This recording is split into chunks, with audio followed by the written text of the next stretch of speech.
I didn't know how organized it was, how big it was, and whether it had the same level of support that the boycott on apartheid South Africa and the infamous Sun City resort had. So, you know, should Dead Kennedys have played in South Africa, as if we could have gotten a gig when punk was the underground, was an underground counter to apartheid and all the fascism going on there. It's very much a double-edged sword, often at least partway up my rear end. In my case, you know, I've been yelled at and called everything in the book and tossed around like a ball in a pinball machine at times ever since I was a kid. So having a label, being a controversial person with controversial art, and not always the greatest human being in my personal life, who is, you know, I'm used to getting whacked and prepared for it. But Ralph brought up the point when we were at practice is, you know, this is where the rubber meets the road as far as your political activity versus the band. You know, in this band we try to do things as a, you know, try to have a consensus always.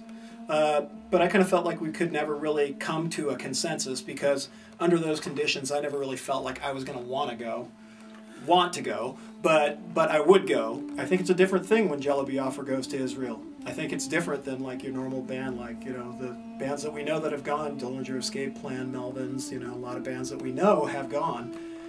But I think it's different because you're political. Because I'm sort of a heat-seeking missile and magnet for controversies and tabloid gossip and everything in between. If I'm going to have more of an opinion on this than just outrage at the excesses done by the extremists on both sides through all this, then it wouldn't hurt to see it up close. My feeling was, let's go there and try not to be afraid to criticize the government. And that was as far as it went until other people in the band brought their own concerns and opened up a much deeper discussion about the to play or not to play in Israel.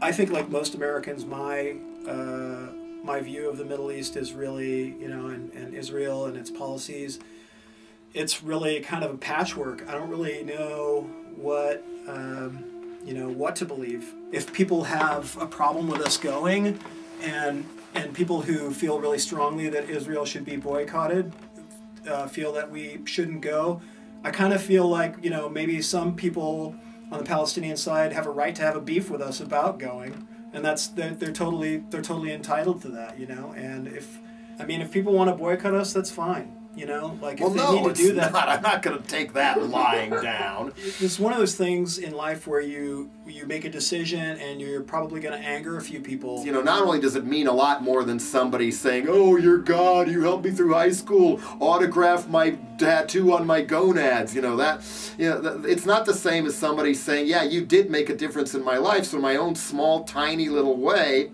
it proved that I can help influence history."